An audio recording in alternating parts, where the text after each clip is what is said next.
So what's really needs to build a trading system. એક trading system શું છે, એ કઈ રીતના બને છે? તો બેઝિકલી એક ટ્રેડિંગ સિસ્ટમ એક બ્લુ પ્રિન્ટ છે, ફ્રેમવર્ક છે, એક આખું ડોક્યુમેન્ટ છે કે જેમાં મેન્શન કરેલું હોય છે કે તમે કેવા ટાઈપના સેટઅપ ટ્રેડ કરશો, તમે ક્યાં એન્ટ્રી લેશો, તમે ક્યાં એક્ઝિટ લેશો, તમારા વર્સ્ટ કેસ સિનારીઓમાં તમે કઈ રીતના પરફોર્મ કરશો, તમારા બેસ્ટ કેસ સિનારીઓમાં તમે કઈ રીતના પરફોર્મ કરશો, તમે કેટલો રિસ્ક લેશો, આ બધું. તો ટ્રેડિંગ સિસ્ટમ એ એવી રીતના નથી બની જતી કે તમે આવ્યા, તમે અમુક વસ્તુ નોટ કરી, તમે પેપર ઉપર લખ્યા અને તમારી ટ્રેડિંગ સિસ્ટમ રેડી થઈ ગઈ. ના, આવી રીતના નથી બનતી. તમારે ડિફાઇન કરવું પડે કે તમારી એજ શું છે, પ્રોબેબિલિસ્ટિક એજ શું છે. જેમ કે હું છું તો હું મોમેન્ટમ ટ્રેડ કરું છું, મોમેન્ટમ એ મારી એજ છે, રાઈટ, ડાયરેક્શન એ મારી એજ છે.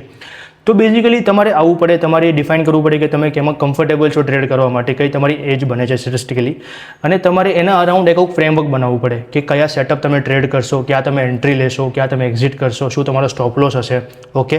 વર્સ્ટ કેસ સિનેરિયોમાં તમે કઈ રીતના તમારી સિસ્ટમ તમને પ્રોટેક્ટ કરશે.